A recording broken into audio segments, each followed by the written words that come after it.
November 26, 1986. An historic day in the history of one of Australia's most successful private companies. 30 years of dedication and achievement were to be rewarded in a very special way. Transfield Proprietary Limited was to play host to His Holiness Pope John Paul II in a special workers' rally, typifying the kind of spirit that has marked the company's growth over 3 decades. From the moment His Holiness touched down by helicopter on an open field in Sydney's western suburbs, the mood was set. A warm handshake for one of the pilots was the first of many to take place this warm spring morning.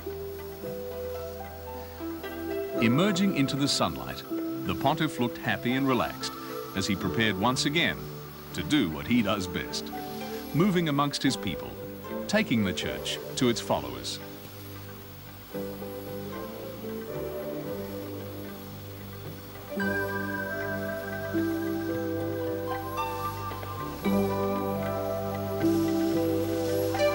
Surrounded by strong but subtle security, the Pope climbed aboard one of his special transports to begin the journey that would take him to meet his flock at Transfield's massive fabrication plant at Seven Hills.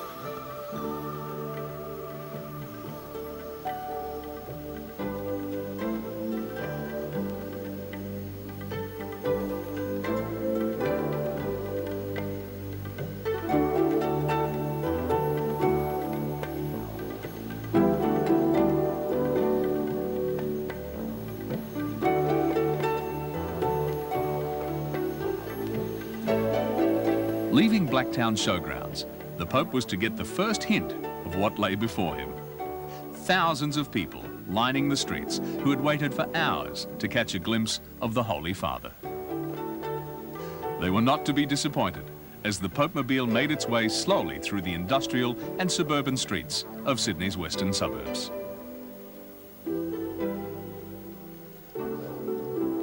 The crowds were from all walks of life and from many different ethnic backgrounds.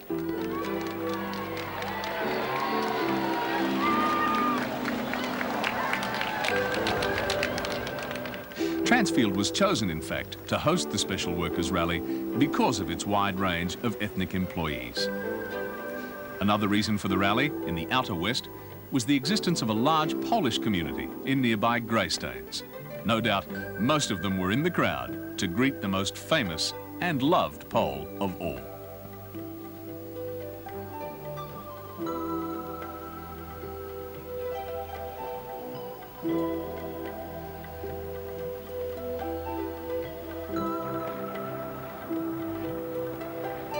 As the Pontiff's motorcade wound its way to its destination, excitement was mounting at Transfield.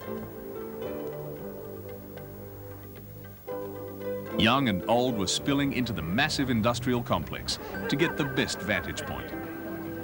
Security, again, was first priority, but there were no problems here.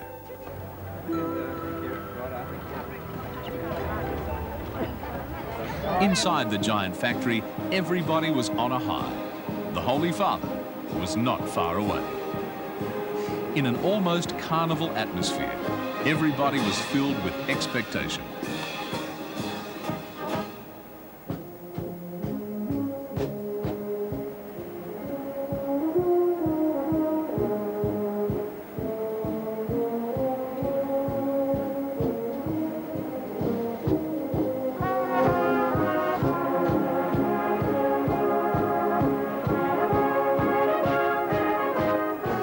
The importance of the occasion was not lost on the host television broadcaster. Sydney's Channel 10 had 8 cameras on site to record every move the Pope made and to carry the joy of the occasion right around Australia. While the specially built stage remained vacant, so too did Bay 2. But not so Bay 5, where thousands of men, women and children milled about waiting for their first glimpse of the head of the Catholic Church.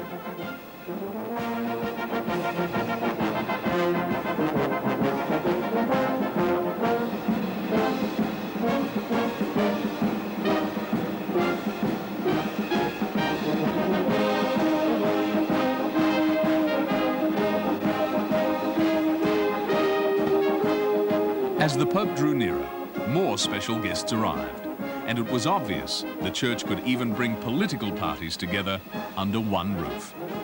From the state government, Mr. Pat Hills and Mr. Peter Cox. And from the opposition, Mr. Nick Griner. State Public Service Board head John Ducker was there, and so too the Premier, Mr. Barry Unsworth. Through it all, however, many special selected Transfield workers kept at their jobs in Bay 2, so the Pope could see Australian workers in a real working environment.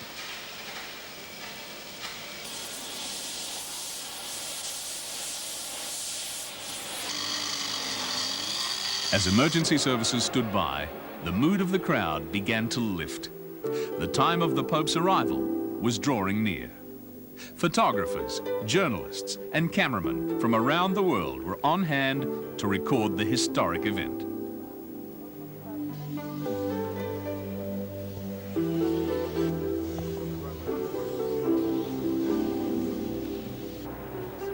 The Pope was now in sight of the factory, his journey to Transfield almost complete. A last-minute check of the specially made hard hat was carried out. But all eyes were now on the factory's Powers Road gates as the papal motorcade made its entrance.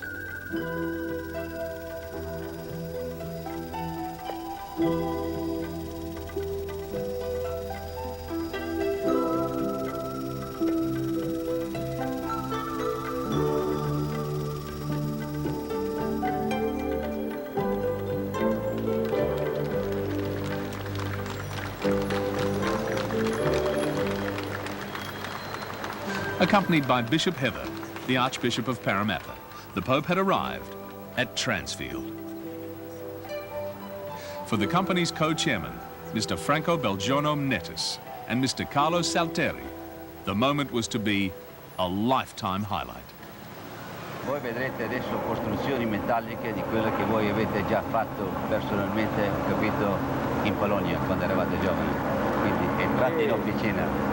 Io ho fatto piuttosto una industria chimica. Industria chimica? Chimica, Solvay. Solvay.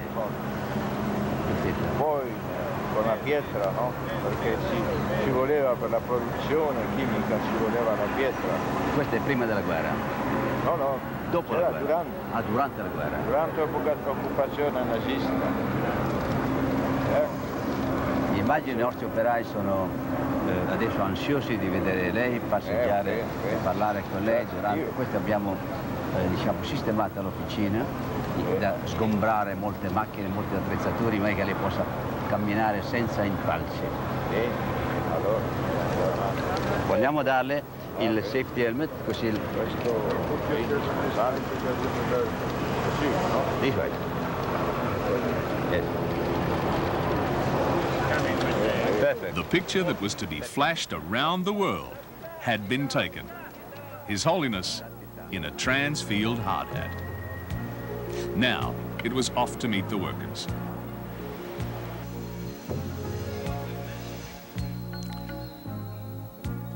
Followed by a huge entourage of church officials, security men and government officers, the Pope entered Bay 2, passing massive steelwork for contracts like the Port Kembla Grain Terminal silo bins. The Pope was to see firsthand classic examples of Transfield work. Within minutes of entering the factory, the Pontiff was to stop and talk with the people he had come to address, the workers of Australia. I want to introduce Jim Smith, the executive that has been organizing all the details for this visit. He had on his plate at least 2 or 3 months preparation. The nicest will in the world. I'll be very relieved when you go. With the caissons being built for the Sydney Ocean outfall in the background, the Pope moved on through the factory. His next meeting with more workers, just moments away.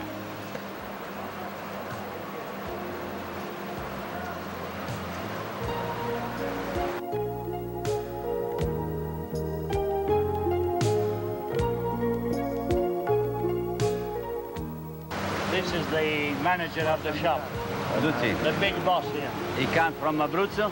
Ah, le Marche, Ascoli Piceno. Le Marche. Ascoli Piceno. Adesso. Io dalla Calabria.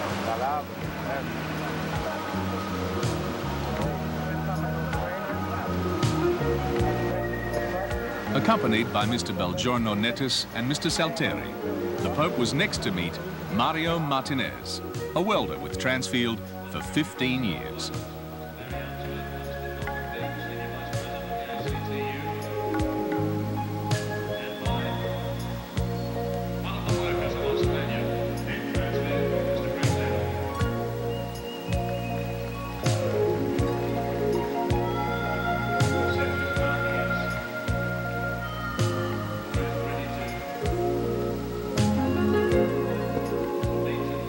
On the other side of the factory, His Holiness was to come face to face with more workers of various ethnic backgrounds.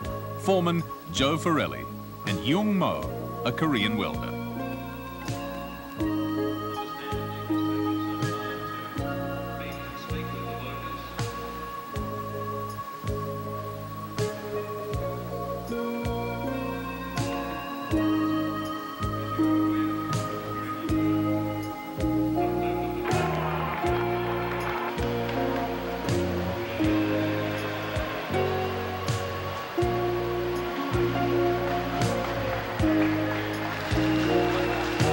The Pope was now just meters away from the view of the thousands who had come to see him. A fanfare was to signal his entrance and spark the delight of the crowd.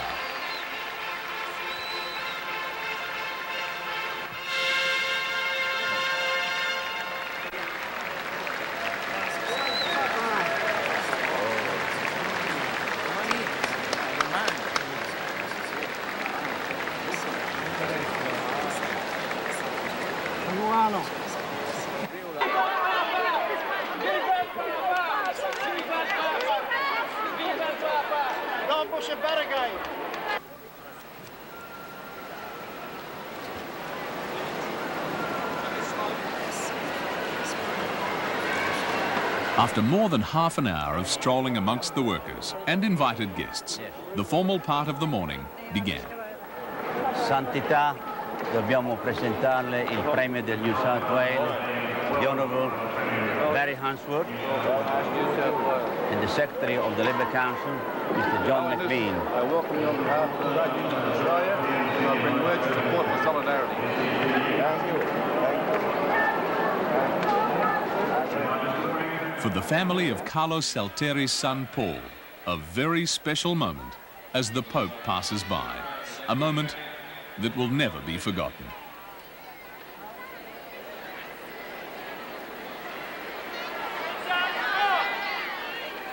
Another moment not to be forgotten for the entire crowd, the arrival of Pope John Paul II on the papal dais. The pontiff's effect on the crowd was to be electrifying.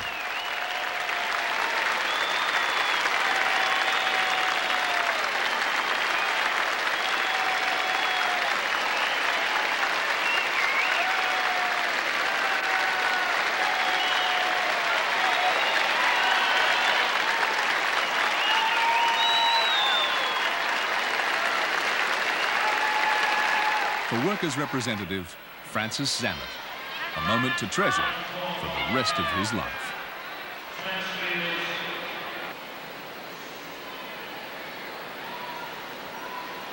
Your Holiness,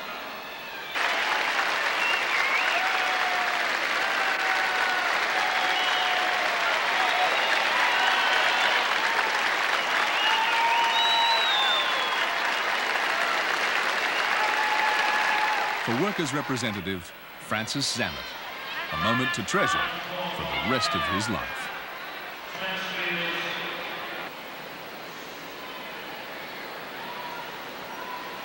Your Holiness, my Lord Bishop, ladies and gentlemen, I bid you welcome to Australia, to Sydney, and more especially to Transfield.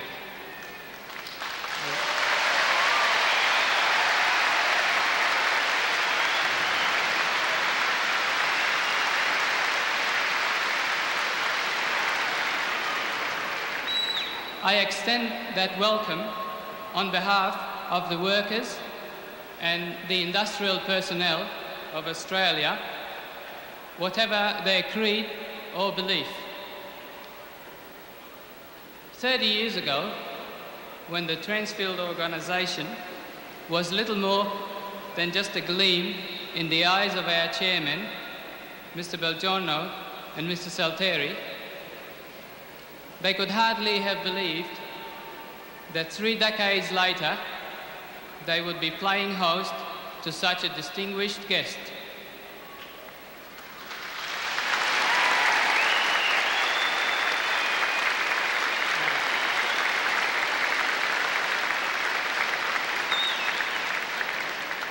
To have you here today, Holy Father, is a joy, a privilege, and a blessing. In a suffering world, you are not only a light to guide and to lead us, but also a strength to sustain us.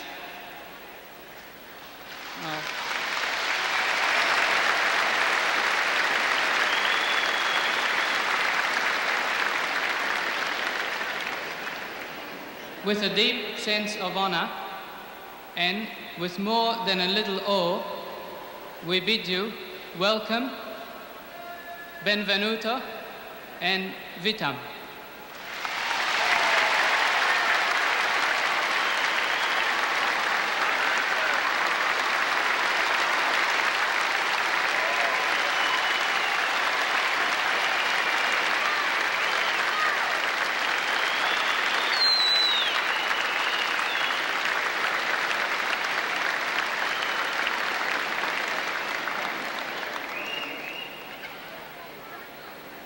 One of my reasons for coming here is to tell you and all the workers of Australia how much I admire faithfulness and dedication to ordinary work. Australia is a great country, a continent, because working people like yourselves go about their tasks day after day with both cheerfulness and seriousness, earning their bread by the sweat of their brow, producing goods and services for their fellow citizens, and thus gradually bringing to perfection a world that was created by a good and loving God. I wish to proclaim again my own profound conviction that human work is a key, probably the essential key, to the whole social question. If we try to see the question really from the point of view of man's good, people need to work, not just to earn money for the necessities of life, but also to fulfill their calling, to share in the creative activity of God. The human satisfaction that comes from work well done shows how profoundly the Creator has inscribed the law of work in the heart of man. The goods of the world belong to the whole human family. Normally, a person will need to work in order to have a necessary share of these good things. In early Christian community, St. Paul insisted that willingness to work was a condition for being able to eat. If a man will not work, let him not eat. I am very happy for this opportunity of being in a factory. In a factory, and of course factory is important, but the most important is the human person at work. And that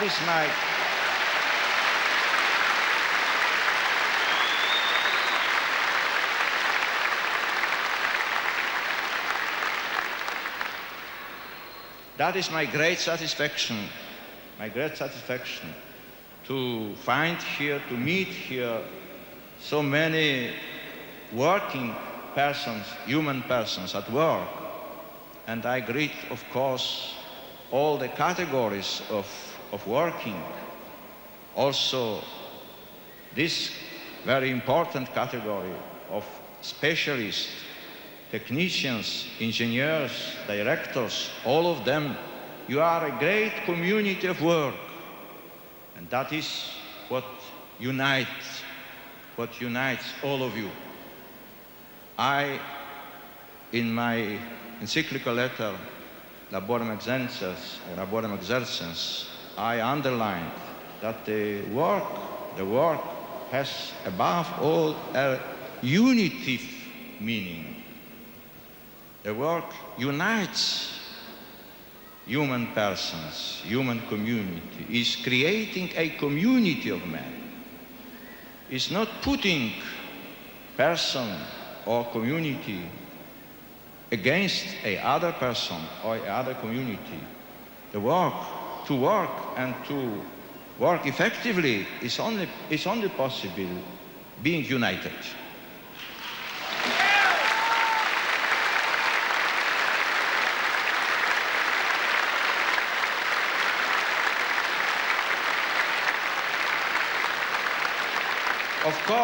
Of course, being united in justice, following the principle of justice, of social justice, and being united, if possible, also in love. And that is what I wish, what I want to be my gift and my desire and my wish to all of you. Thank you very much.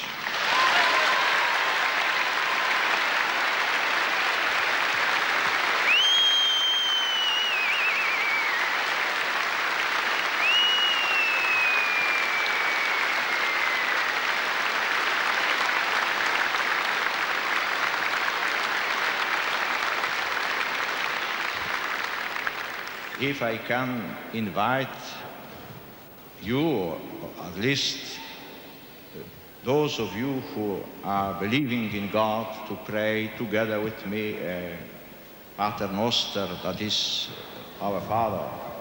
So I give you voice, you are more. Together with you, Holy Father, we pray the Our Father together. Our Father, who art in heaven, hallowed be thy name. Thy kingdom come, thy will be done on earth as it is in heaven. Give us this day our daily bread, and forgive us our trespasses, as we forgive those who trespass against us. And lead us not into temptation, but deliver us from evil. And we ask you, Holy Father, in God's name, to pray his blessing upon us. Benedicat vos omnipotens Deus, Pater et Filius et Spiritus Sanctus. Amen. Thank you very much.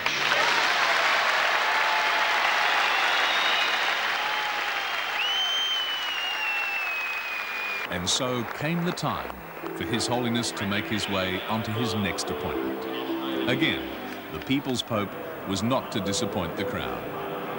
Moving slowly along through the masses, he paused many times to touch loving hands and to pass on a special blessing. For the workers and management of Transfield, it was to be a day in a million. The Holy Father had come to their place of work. He had praised the Australian worker, whatever his background. He had praised our arbitration system, and he had praised our country. A special medallion, designed by Mr. Belgiorno Nettis, and moulded by Gennaro Santucci, was Transfield's way of saying thank you. Prima che vada via, a nome mio e di Salteri, vogliamo dare questa medaglia che abbiamo fusa qui e disegnata da un nostro operaio. Naturalmente è scritta in latino e mi pare lei si riconoscerà perfettamente. The end of an historic event was near, but the electricity was still in the air. Thousands of hearts had been lifted by the pontiff's words, and thousands of smiles brought to happy faces. Adoring hands had received the papal touch, and a new peace had been found by many more.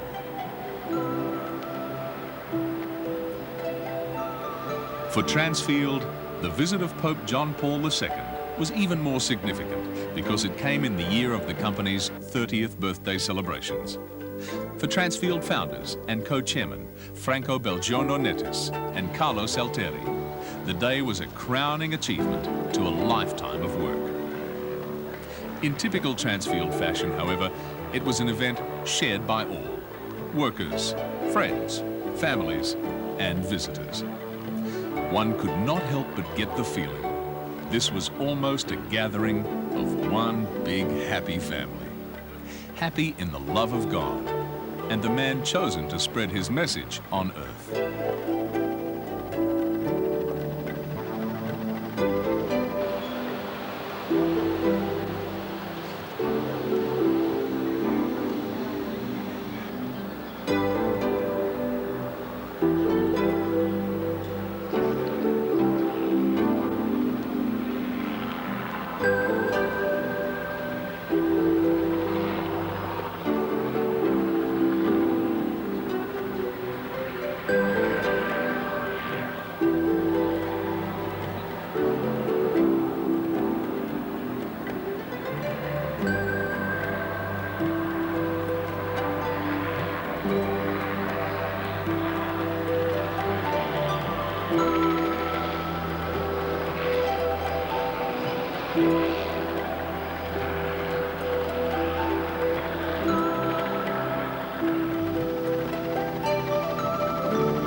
For Transfield, an Australian company, a truly great day. A bit more. Cheers. Cheers.